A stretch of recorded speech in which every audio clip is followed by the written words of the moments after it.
permitted during this press conference.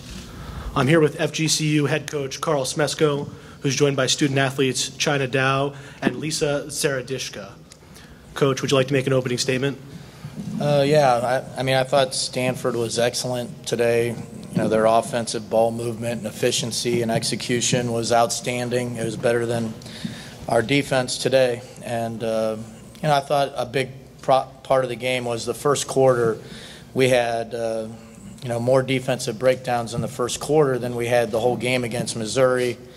Can't really explain why, just happened. And then you dig that kind of a hole, you're kind of pressing to get back in the game the entire time, and you just can't build that kind of hole against a team this good.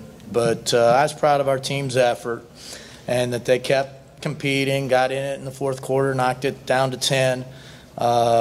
But then give Stanford credit, they answered with a big run as soon as we got it down to 10.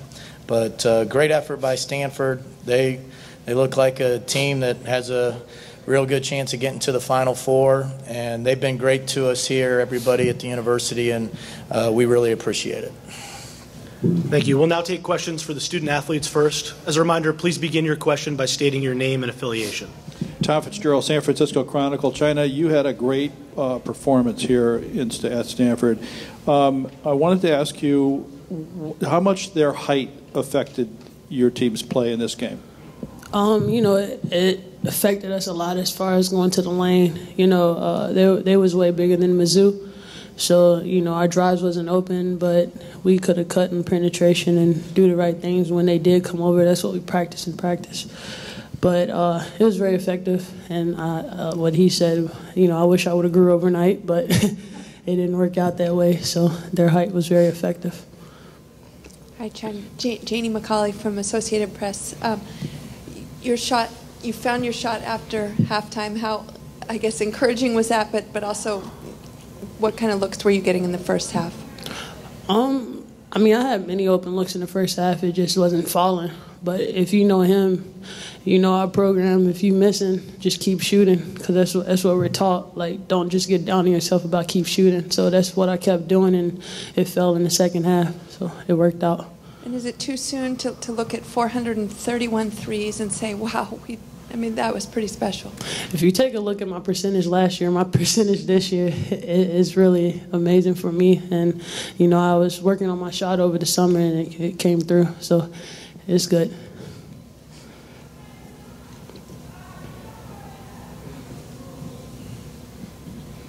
Lisa, you guys just kept coming back. What was the sense in the huddles when there were timeouts called and stuff? What were you guys kind of saying to each other? And, really, they're just, I've seen you play all season. There's never any quit. But, tonight was really impressive, the way you guys kept battling back against some really tall odds. We knew if we lose, we're out. So we just knew we had to give it our all and just try to keep fighting and make a run and try to cut it closer. Yeah.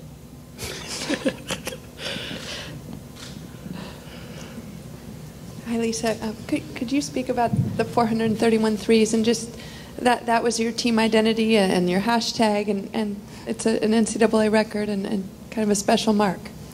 Yeah, we work on our shot a lot, and all season we work on our threes and work how to get open for good shots, and we always try to take the open shots. So that's just the way we play, and we knocked a lot of threes down this season, which helped us. Alex Simon from the Summit. Coach, obviously on the offensive side for you guys, if you're shooting from threes, unless you get long rebounds with their height, it's going to be tough to get offensive boards. But what were they doing on their offensive side and on your defensive side that made it so troublesome for you guys to be able to get the rebounds? They ended up with more offensive than you guys had defensive. Yeah, well, we weren't sending many people to the boards. That's why it was frustrating in the first quarter when we were giving up shots in conversion. That shouldn't happen when you have so many people back. So those were just communication errors and really cost us. As for, the giving up so many offensive rebounds, once you have defensive breakdowns and you're in scramble mode, it's really hard to get your blockouts. And, we had so many instances where, we screwed up something we were guarding, and somebody would have to help, somebody would have to recover, and meanwhile, somebody's going to the backboard and getting a second shot opportunity. So that was another area where, we knew we weren't going to win boards, but we had to do a better job of holding them to like 10 or 11 offensive rebounds instead of 16. As a reminder, let's please focus the questions for the student athletes first, and then we'll move on to Coach. Thank you. I think I neglected to say my name. Dana Caldwell, Naples Daily News, Fort Myers News Press. China, you're one of 5 very important seniors, perhaps the most important one, but all of them are very, very important to this program. What was the mood like in the locker room afterwards? I saw you kind of came in a little red-eyed here. Obviously pretty emotional in there. Yeah, it was.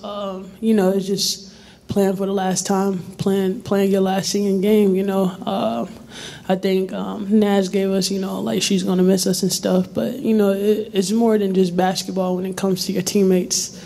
We're basically like family. I spend more time with them, basically more than I spend time with my friends. Like, they are my friends and family, so it's beyond basketball. So it's very emotional, and it's my last college game, and it's just like, dang, like if I could have another year, I'd take it, even though he be rough on him, but it works out. We get along. But it's more than basketball, so it's very emotional. And you got Tay Grad, it's her 6th year, so it's very emotional for her, and it's like I'm gonna miss him. So we all like just keep your head held high, and regardless if any of them need anything from me, I always got their back. So it adds up. Any more questions for the student athletes? China, Lisa, thank you. You can head back to the locker room. Thank you. We'll now take questions for Coach.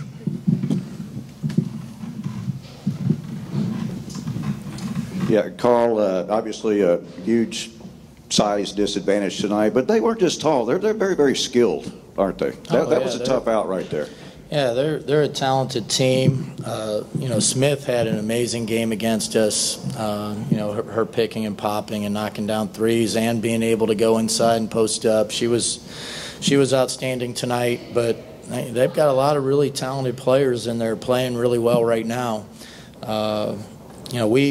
We needed a day where, instead of 9 of 17 from 3, they were 4 of 17 from 3, and we didn't get it. When we gave up an open shot or gave up something from 3, they shot an amazing percentage for the second game in a row. So they really got things rolling right now.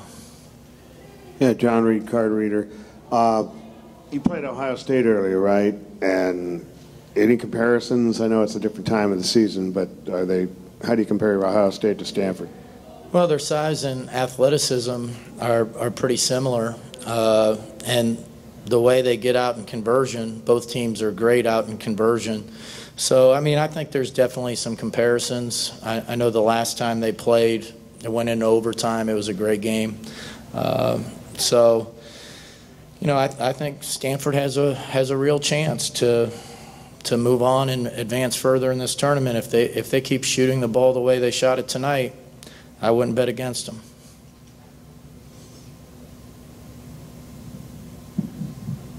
More questions for Coach Smesko?